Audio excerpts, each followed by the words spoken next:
Welcome, everybody. It's so lovely to see how many people have come today to our Racism, Stigma and Fear, Barriers to Accessing Mental Health webinar. My name is Nancy, and I'm here on behalf of the Keeping Well NCL team, who provides support for NHS and social care staff. So before we start, I'll quickly do a technical check and lay down some ground rules. So firstly, can everybody hear me okay? I can hear you clearly. Perfect, thank you. And if you're having any difficulties, just pop that in the chat. So in terms of ground rules, we'd really appreciate if everyone could keep their camera off and stay on mute while our speaker is presenting. The talk will last about 30 to 40 minutes, and then we'll have some time for questions and or comments.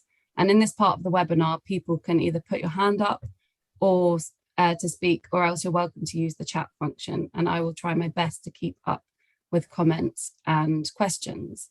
It would be really great if people could hold off from using this chat function during the talk so we don't have too many distractions, as there'll be plenty of time for comments at the end. I also wanted to acknowledge that some of the topics discussed today might be challenging or sensitive, so we encourage people to reach out to us if you need to speak to someone following the webinar. So you can either get in touch by emailing us, or you can find out more about our service and what we have on offer by looking at our website. So once I'm finished with the introduction, I'll put both our email address and our link to our website in the chat for everyone to keep. So now to introduce our speaker. In honor of Black History Month, we've decided to spotlight and celebrate an organization called Nafsiat, who are a pioneering charity offering intercultural therapy. Today, we have the privilege of hearing from Before Ababayo, who was born and raised in Ghana and now works in London as an intercultural psychotherapist at the organization Nafsiat. So before we'll speak about the role that racism and injustice has played in keeping multicultural Britain hidden, despite its existence for centuries, I would like to now hand over to Before. Thank you very much, Before. Thank you so very much for the welcome, Nancy. And I'm really happy to be here this afternoon in October during Black History Month. Arguably, Black history is an everyday experience for me. However, the month of October, I think, offers an opportunity for communities to come together, to pause, and to reflect.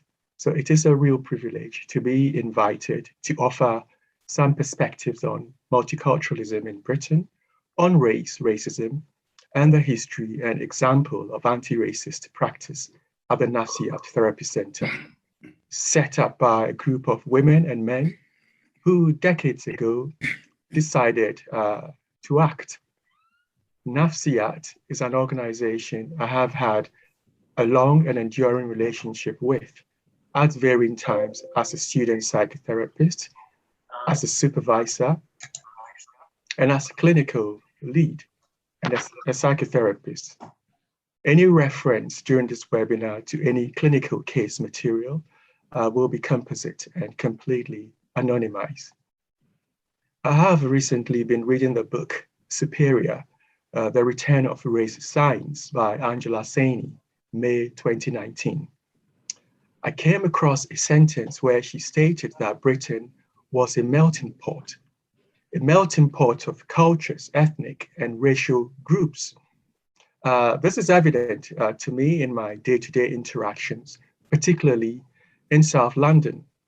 As I look around me, I see people with dark brown, white skins living together, relating, partnering. But I think Angela, in using the phrase melting pot, was referring not only to the present, but to Britain's history spanning thousands of years. She cited the analysis carried out in 2018 on the human fossil found in Cheddar Gorge called Cheddar Man. The genetic markers, according to Angela Saini, suggested that he had green eyes, curly, wavy hair, no great surprise. But what came as a real shock to many was that his bones also carried genetic signatures of skin pigmentation, more commonly found in sub-Saharan Africa. It was probable then that Cheddar Man would have had dark skin, so dark that by today's standards would have been considered Black. The reconstruction of his face and skin made front page news and television bulletins. I'm sure many of you may have seen them. This evoked all sorts of feelings among sections of the British populace, lost perhaps thoughts and doubts even about the science behind this, that Cheddar Man may not have been an actual Briton at all, but perhaps just a passing visitor who happened to die here, an unlucky tourist. There was some acceptance, especially for those who for so long had believed that skin color was a basic measure of Britishness, and wondered whether it was time to rethink national identity. Angela Saini posed the question that if the original Britons were Black, then what? Geneticists weren't really surprised about this. Scientists apparently have known for years by analyzing other skeletons found elsewhere in Europe that dark pigmentations would have been common then. Cheddar Man was probably not an exception. Angela Saini says, our modern ideas of race are deeply connected with how we look. Our appearance is a shorthand for stereotypes and a means of slotting people into groups and making judgments about them. The disbelief which met Cheddar Man's probable Blackness arose because many amongst the British public could not help but assume that Britons had always looked a certain way, even in the distant past. They struggled to categorize him, forgetting that he existed thousands of years before our racial categories came about. He was proof that there could not be anything eternal or pure about race. Skin color is what it is, skin deep. It is skin pigmentation. David Olusoga, in his book and television series, Black and British, unveils and illuminates the presence of darker-skinned Britons found in inscriptions on Hadrian's Wall to Tudor Britain. Partnering and intermarriages over the years and centuries have meant that we no longer see their descendants with dark skins walking our streets, but their descendants and presence we know still live under the skins of white Britons. The definition of race as a scientific construct has been widely questioned and discredited. Now, in describing the origins of race, it is now also necessary to refer to the forces that keep the idea and practice of racial stratification alive, which is racism. Racism is sometimes thought of as individual acts of prejudice and discriminatory behavior, or as anomalies, acts of one of bad apples. When racism is perceived from this individual standpoint, the systemic elements and group-based aspects of racism are ignored, denied, or distorted. From a historical standpoint, the origins of contemporary racism appear to have some rudimentary beginnings in Western mythology, with the association of the color Black with evil and white with purity. Andrew Carey, the African-American psychoanalyst, has termed this area of stored mythology as a pre-transference. Lennox Thomas, the eminent psychotherapist and mentor who passed away last year, elaborates that if the store of internalized mythology, speaking to us as professionals, that if we don't reflect on it, then we can convince ourselves that we know something about our colleagues, our clients, sometimes even before we've met them. The unconscious store of prejudices, Thomas concludes, must be worked through before we really encounter the real person. So what implications? This is a question for us. So what implications for our professional relationships if the area of racism is glossed over? I think we see here the potential for transmission and repetitions. Psychotherapist Frank Lowe, who's done a lot of work at the Tavistock in the Thinking Space project, has described this as the unanalyzed race complex. According to social historians, institutional and cultural racism began when Europeans created social systems of subordination, when they began to exploit people who were culturally different from them. This often involved physical and violent taking of land, looting of art artifacts, and destruction of culture. Example, the effect of Britain's direct rule and domination of the Indian subcontinent, and the displacement of peoples, which is the institutionalized enslavement of Africans. And here, Lennox Thomas, in his paper on attachment in African Caribbean families, says, I quote, "It will be difficult to have a discussion about the psychological treatment of Caribbean people without talking about attachment, separation, and loss. That particular region," Lennox says, "has a long history of separations and the breaking of family bonds." He continues that without the context of the enslavement and the patterns that developed during that time, such as the separation of men and women, there will be little understanding of the current situation.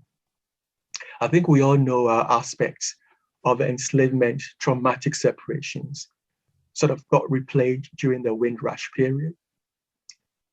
We know about the large-scale post-Second World War separations, mothers and fathers leaving children behind with grandparents and relocating to the UK to assist the mother country in peacetime after they, the very people, West Indians, so taking up arms to defend the empire. Now, it's an area, this area that we're referring to, that I'm talking about, points to our growing awareness of generationally transmitted trauma being part of how we address the ill effects of historical institutional racist practices being played out in the present time. Texts and books about race have often tended to focus on the treatment of Black, brown people and minoritized communities, rightly so, relative to the white British population, even though all racial groups are influenced by a racially divided society. I think this sort of coverage contributes to the conventional notion that issues of race are far more relevant in the lives of racially marginalized groups than in the lives of white people. Therefore, it becomes a Black and brown problem, and not so much a white problem. In essence, that perhaps some whites do not readily perceive themselves as members of a racial group, and might therefore not readily engage with some of the responsibility for ending racism. Anti-racist movements, positions, and stances have been galvanized for as long as racism has been promulgated. These anti-racist movements in recent years have been impelled and energized by events which we're very much aware of, events such as the Windrush scandal, which we roughly talk about as a hostile environment, the murder of George Floyd, Black Lives Matter, the effect, disproportionate effect and impact of the pandemic in these marginalized communities.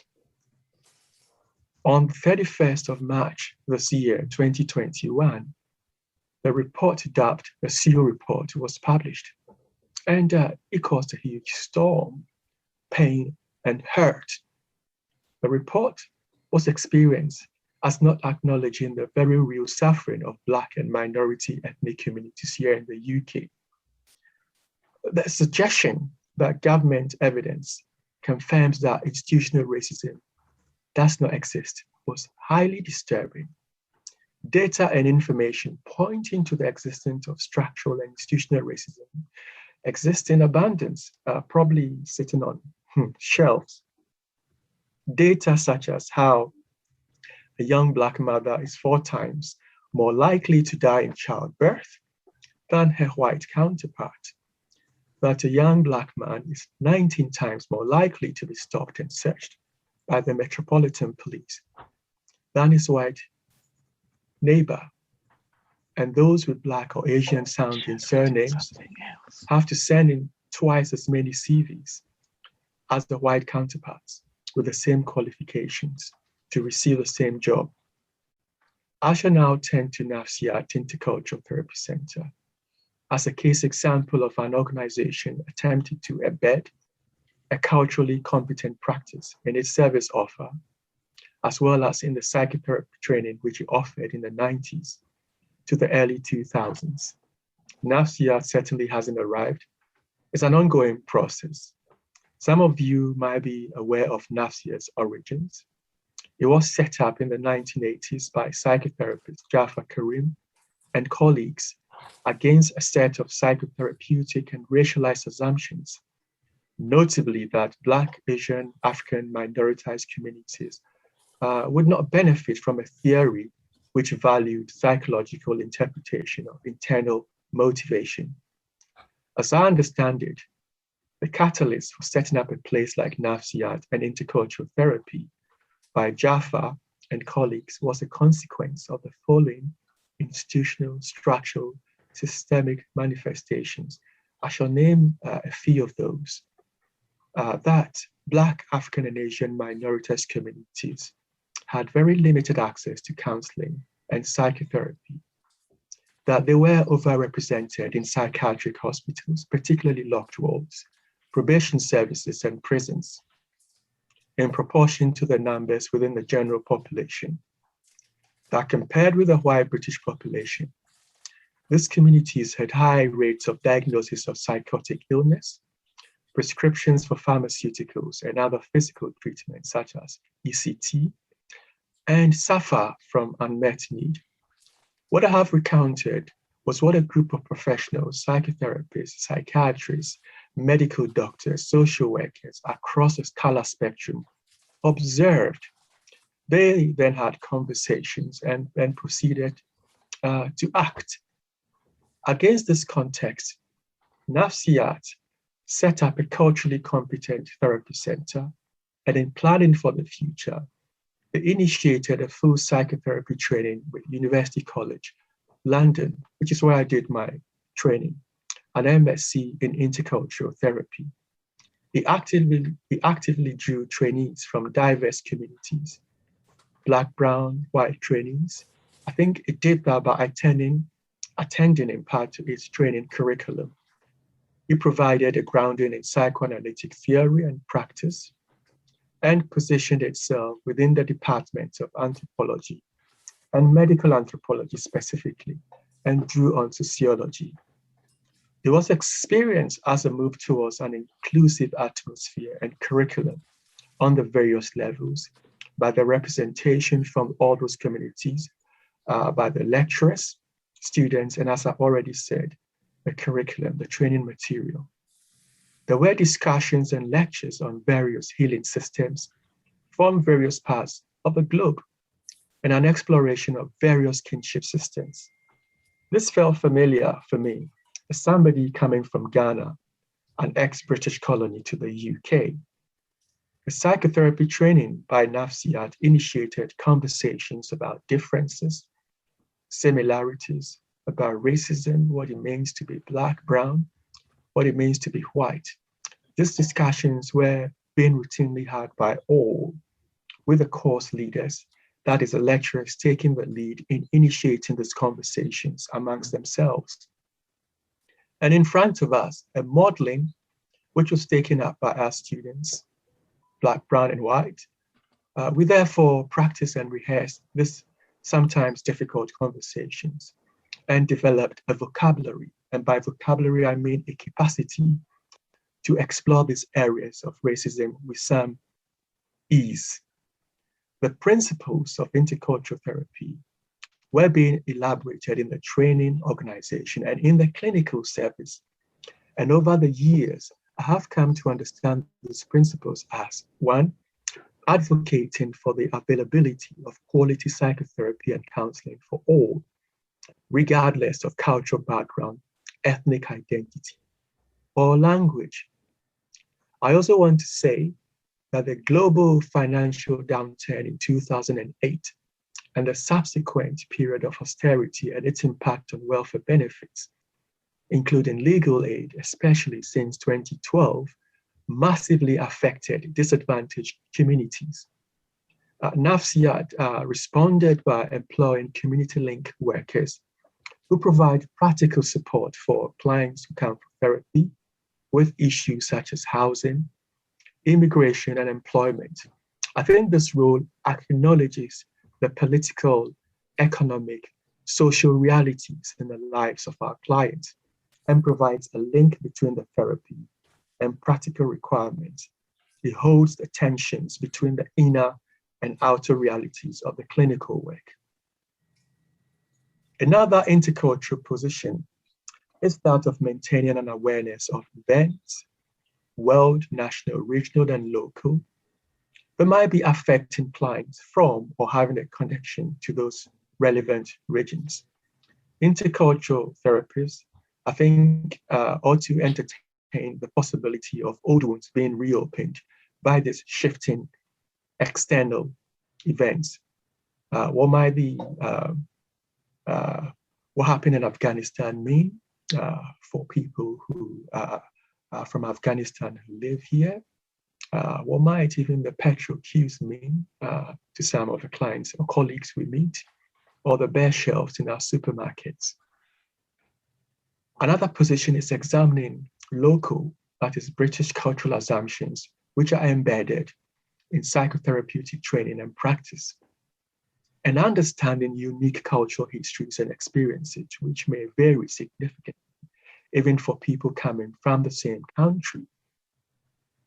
An awareness of the part that structural and personal racism plays in clinical work.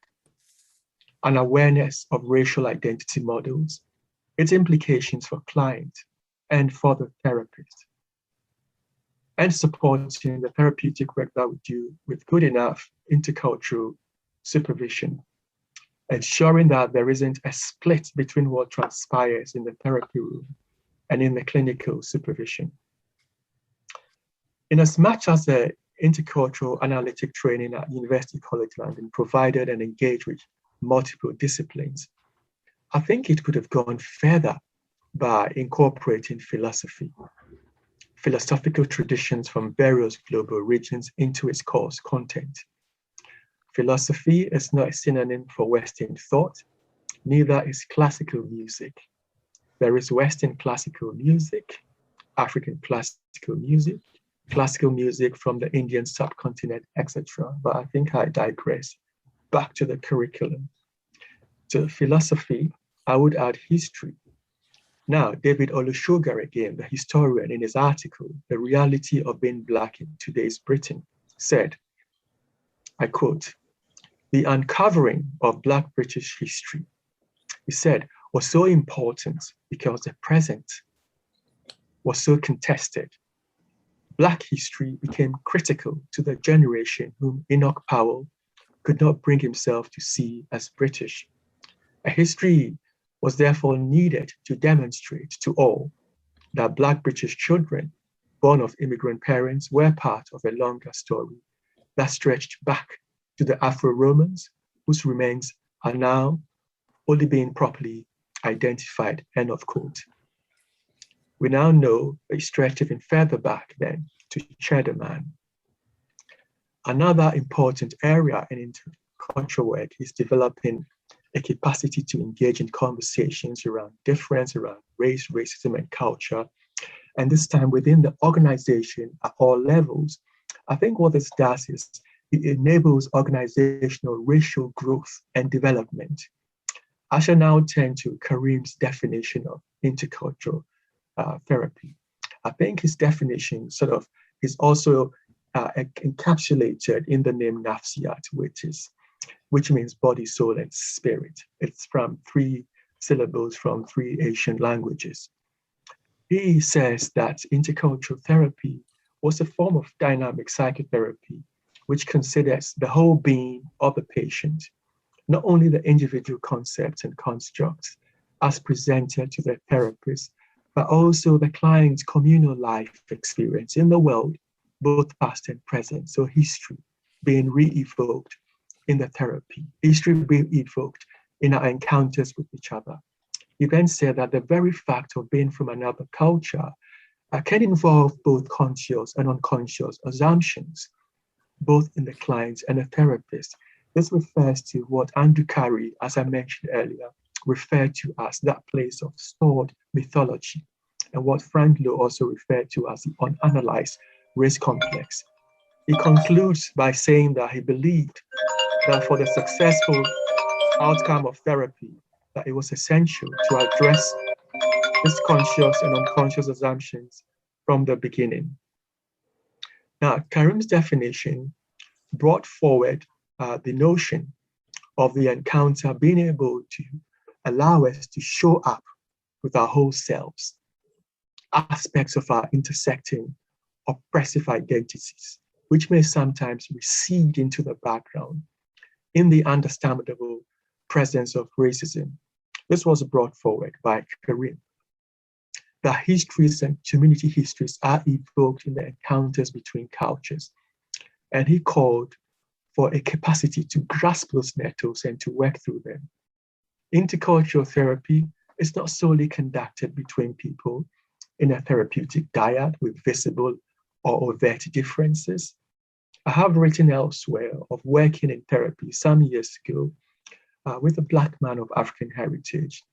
It was assumed in the service that I worked in that as a Black male therapist of African heritage too, that we could work well together, but something about our similarities as men of African heritage made it difficult for him to engage. These similarities, I think, evoked exposure, vulnerability, stigma, and some ideas around masculinity. The work could only proceed when we were able to name these and to work through them. I would now comment on NAFCIA's engagement with diverse communities, just to give you a picture of the communities NAFCIA engages with and the attempts NAFCIA makes in allowing those engagements to happen. NAFCIA has a high percentage of Turkish clients engaging with the service. And this has occurred through the efforts of colleagues who've spent time carrying out developmental and outreach work in the Turkish community to establish what issues were present. Turkish clients are currently well engaged using individual counseling and therapy, but group therapy seems preferred, which my colleagues tell me for these clients represent their missing families. Populations from Algeria, Morocco, Egypt, Iraq, Palestine, Sudan, and Syria have come into the service, again, through the efforts of colleagues who in the past decade have carried out outreach work. The Bangladeshi communities are fairly represented at NAFCIA and are engaged primarily in individual counseling.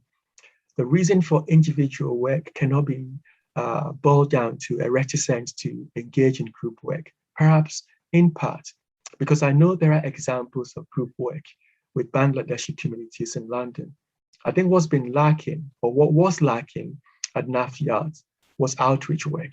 And this has now been launched through the efforts, again, of colleagues. And NAFCIA has just begun work with Bangladeshi community centers and offering individual and group work.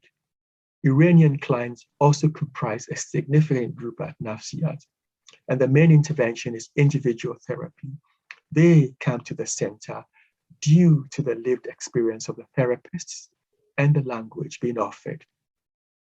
A handful of clients are from African Francophone countries, such as the DRC and part of Cameroon. I think the least represented group, which is interesting and in no way homogeneous, is Black British populations and individuals from West Africa. This marks a shift because in 1998, a quarter of the clients who referred themselves to NAFCIA were Black British. I think NAFCIA perhaps has for some time been perceived as a center primarily for other populations and not so much for second, third generation Black Britons.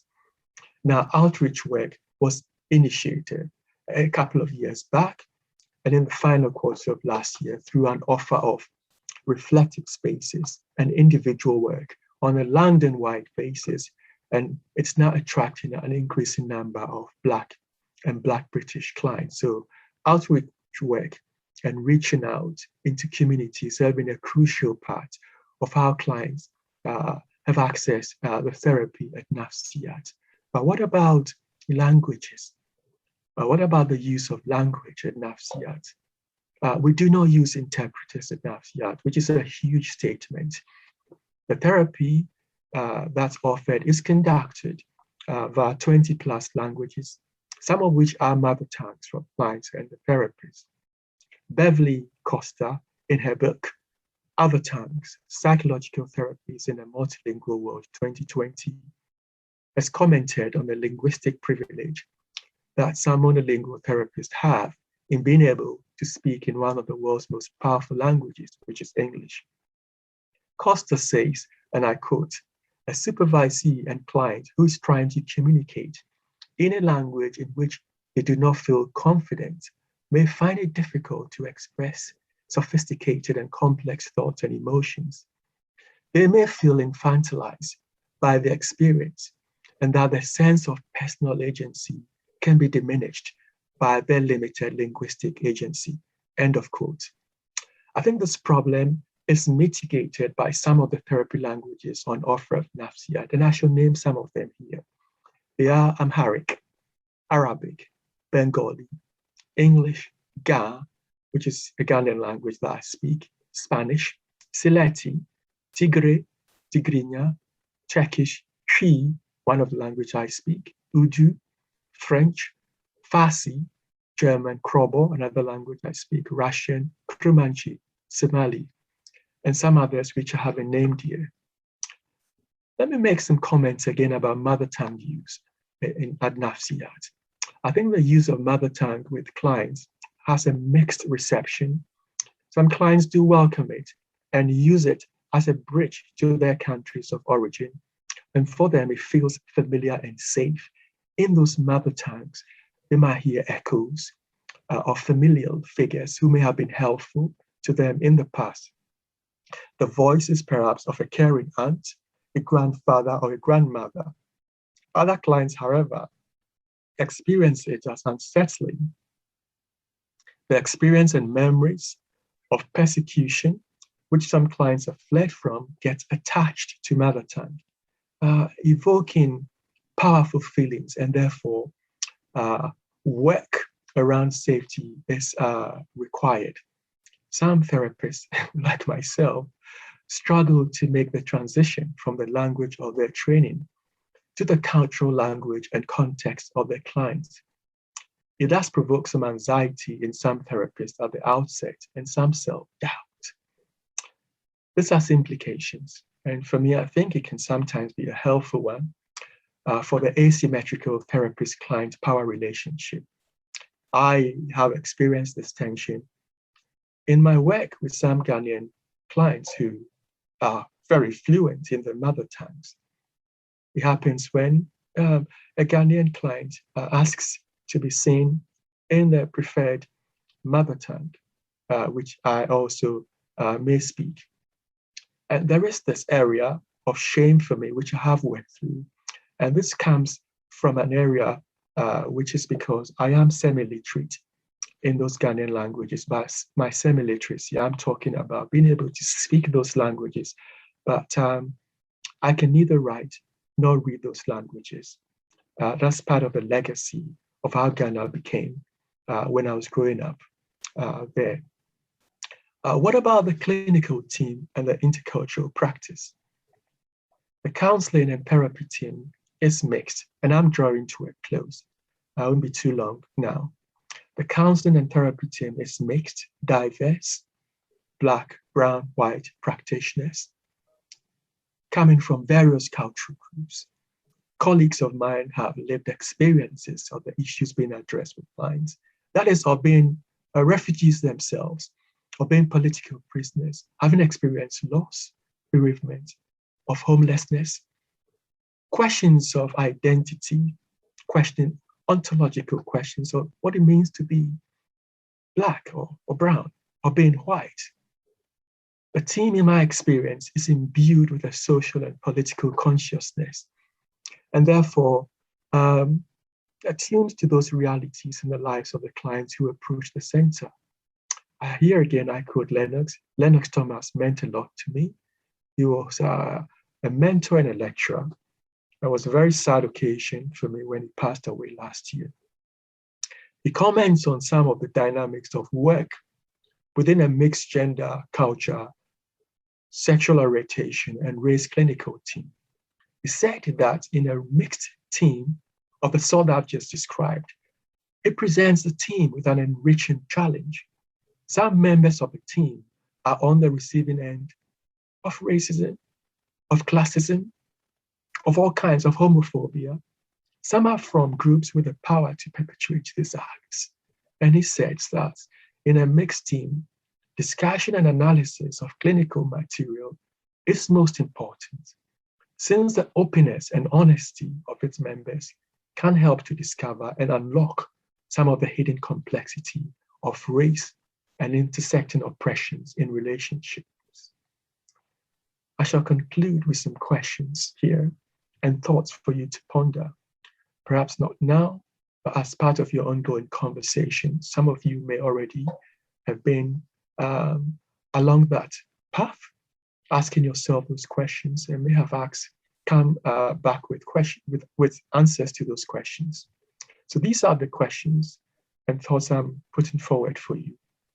In your organizational settings and as an individual, what motivates your interest in seeking explorative spaces focusing on race and racism and those intersecting areas of oppressive identities? What type of race relations work has been done in your organization in the past? And what are your expectations in the short, medium, and long term? Are you aware of your personal and organizational goals around race and racism? Who are the individuals considered important in your organization in setting an example and in affecting change in your particular setting? To what extent are they committed and invested in racial diversity exploration and training? Lastly, what past or ongoing problems, conflicts, or concerns will influence the development of an effective explorative space geared towards race and racism? Thank you very much. I'll stop here and we'll be happy to take your comments. Any questions? Great. Thank you so much, Before. That was really, really insightful and thought-provoking. Would people like to ask questions? We can monitor the chat function, and we're also happy for people to raise hands. Does that work for you, Before, as well? It does perfectly. Okay, brilliant. I think someone's written. Oh yeah, that's a good idea. I was going to say that as well. Can we have those questions in the chat, please? Before, if you have a moment, or if not, we could send them out to people afterwards. But just your ending questions were really nice, and maybe right, okay. So I can just copy and paste them, isn't it? Perfect, thank you. I should do that now.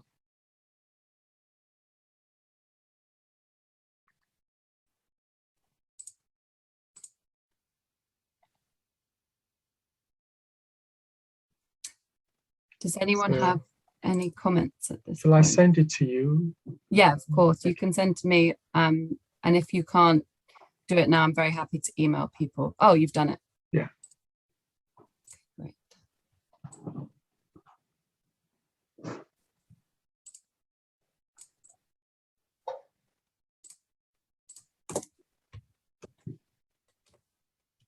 There you go. I've put them in the chat function now.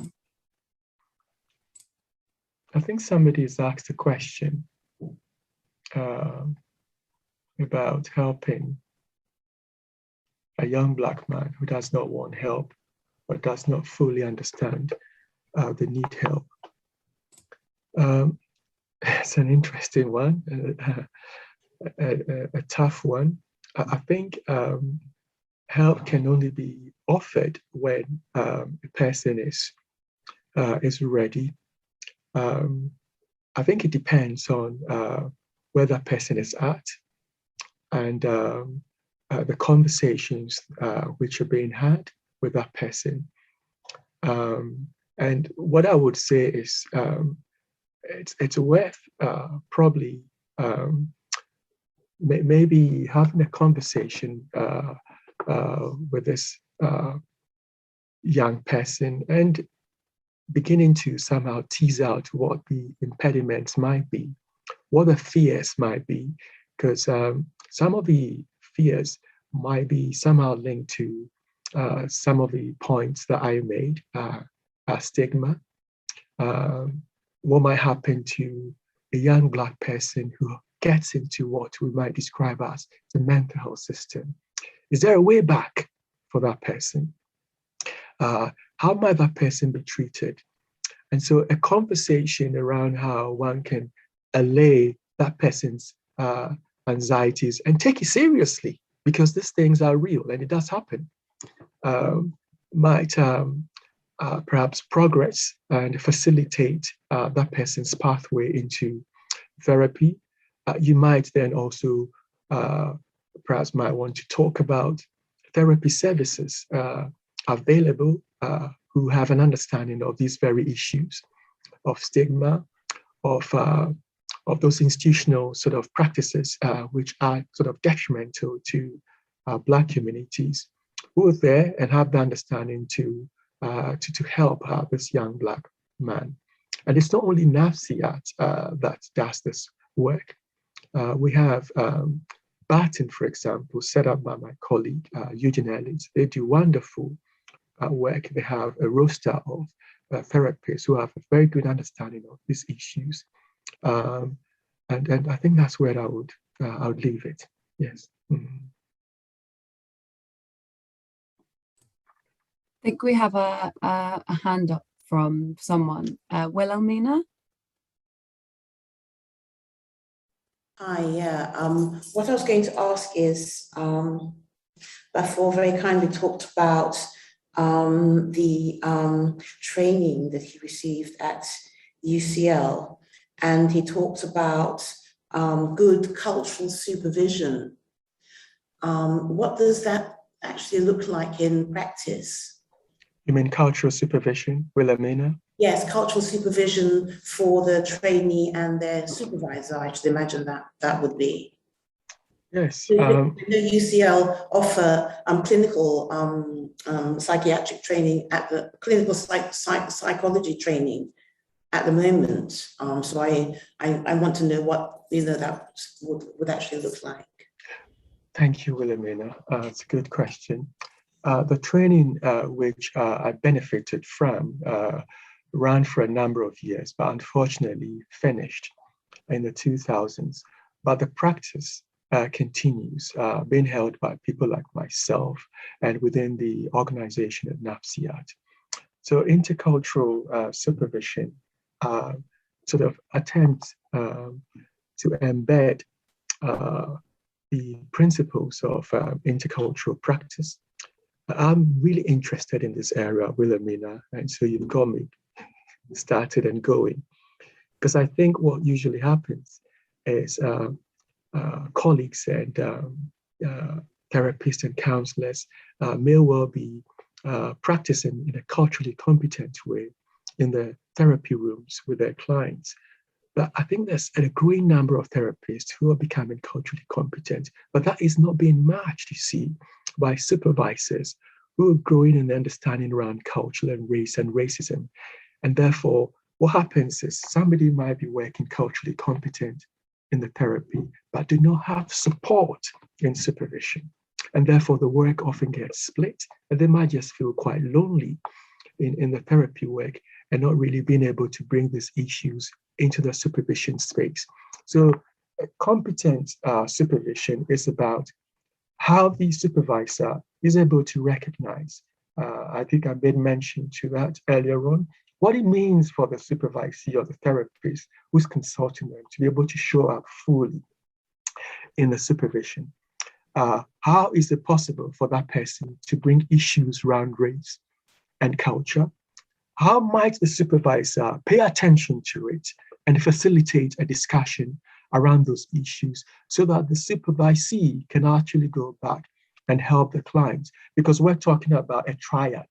The triad meaning the supervisor, the supervisee, and the client. And therefore, going to Jaffa Karim's definition of cultural therapy is about the whole being of the client, the whole being of the supervisor of the therapist, the whole being of the supervisor. Is the supervisor aware of their own biases? And the supervisor aware of their own values and how that gets projected and examined onto the therapist who's consulting them and therefore onto the client. So these are areas of concern.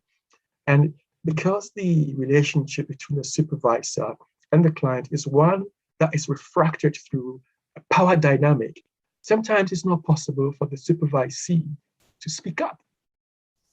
And therefore, in all of these intercultural relationships, be it between the therapist and the client, between the therapist and the supervisor, the responsibility to speak up and to facilitate important conversations is on the person who holds the power.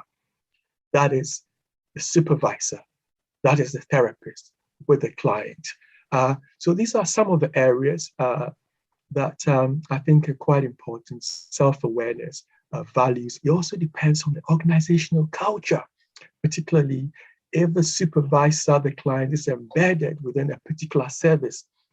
How is the service facilitating the sort of work that we're talking about? Because otherwise, again, there will be isolation and loneliness on the part of the therapist, on the part of the supervisor who's attempting to do this sort of work. They may be just swimming against the tide. I did a workshop only yesterday on intercultural supervision. And so the ideas are still quite fresh in my mind. I hope that's been of some use. That is wonderful. I'm just very much aware that this type of intercultural supervision is very much needed in current training practices in the trainees that are coming out from clinical psychology programs at the moment, and I don't think they're receiving this type of training, supervision. So that's what I was very much aware of. Can this actually be incorporated into current training programs that exist in the UK today? Was that a question? Yeah, I just want to know if intercultural supervision can be incorporated into the training programs at UCL, for example, and at the other UK institutions that currently train psychologists and therapists. I think, of course, it can be. It's got to be a work that can be carried out between students being able to raise their voices, being able to galvanize some of the concerns, which are great concerns that they have about not being supported. Because we're talking about the unmet needs of students who have to support certain communities. And therefore, if we're not providing appropriate intercultural supervision, I think we're failing. So students, lecturers, providers, directors of courses really have to then come together and make these changes happen. I attended recently, I was asked to speak at, I'm just saying this, Wilhelmina, so you're aware of some of the efforts that I'm making as an individual. I was invited to speak at a graduation ceremony, at a supervision graduation ceremony at a very important psychotherapy organization in the country. And I made this point, and colleagues have gotten back to me to say that changes have been made to the curriculum. Again, I trained psychoanalytically, but from an intercultural perspective. It wasn't an add-on, it was threaded through, it was integral.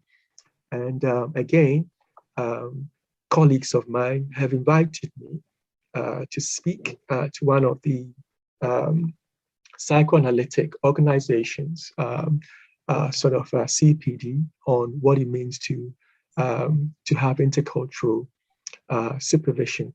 So it's not just me who's doing that, because I also sit on a board of the United Kingdom of Psychotherapists, UKCP, on the Race and Culture Committee, and we're putting these points forward, points about provision, about training, about equity, and ensuring that some of the questions which you're raising, which many of us have been raising for many years, have been listened to, and that they're not really policies that are written about and sort of gathering dust on the shelf somewhere, but actually being picked up and being implemented. So yes, there are many moves afoot, but we can't be complacent. Okay, thank you very much. Thank you very, very much. It was really interesting. Thank you. You're welcome, Wilhelmina.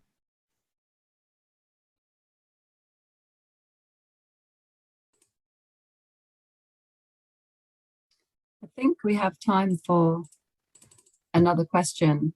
If anyone has another question, this would be your time to speak. Let me just check the chat as well.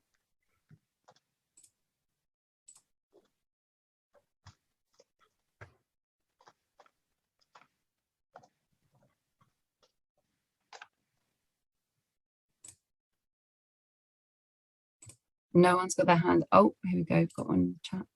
Oh no, that was you doing your.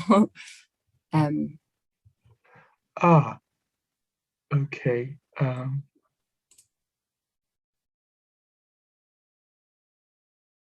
I think we've got a hand up and we've got a question. Which one would you like to start with? We've got a question in the chat. Does therapy really work for deep-rooted issues? And we've got two hands up. I don't think we'll have time for all of them. I know which one was first. Should I go for the one that was first? Why not? Yes. Yeah, so we've got one in the chat that says, does therapy really work for deep-rooted issues? That's a huge topic, isn't it, for the remaining few minutes? But it is a deep issue, a big question. But what I'll say is that as professionals, we have a responsibility to have an understanding of what's possible, what we're able to help with. We don't really work in silos. Sometimes it can feel that way. And when you meet somebody who is grappling with certain issues, which you deem after the consultation as perhaps beyond your competency, I think being able to share with that person your understanding. I'm not saying you're going to say to them, I can't really help you. The problems are too big. There isn't any help. But it's often helpful that being able to give that person some degree of your understanding of the reason why they might be experiencing those issues can be quite, can assuage anxieties. That's what you call the formulation, which I think most of you are aware of. So giving a good enough formulation can actually contain a person. And sometimes it might be a combination of interventions. If you are able to explore what might work for that person, you might begin a course of treatment. And it may well be that certain areas of that person's life gets relief, and then they might come back and work a bit more. But I can't really say that it is therapy is something that would work for every presenting issue for everybody. But I would say that there are really huge benefits, especially if there is early intervention. Early intervention is something that I would really bang on about here, that the earlier, the better. I think we're in our very last minute. unfortunately, we don't have time because we're going to get thrown out for the last question. But I think someone's just said, could you share some notes and references with us? Is that something you would be comfortable doing? I can send it to you, Nancy, and you can circulate it. Yes. Yes. Well, thank you so much before. It's been really insightful, and a lot of really interesting things to go away and think about. And I hope that this reaches lots of people and lots of organizations, and people can start thinking about how to improve their organizations and make sure that we have the right supervision and training, and that we're working in these kind of culturally competent ways. So thank you so much for sharing everything. And I will email everyone afterwards to with the information that you're going to share with me. And hopefully those will answer the final questions that you didn't have time to answer. Thank you so much, Nancy, and to your team for this invitation. It's been a real pleasure and a privilege. Thank you. Thank you. Bye now. Bye-bye.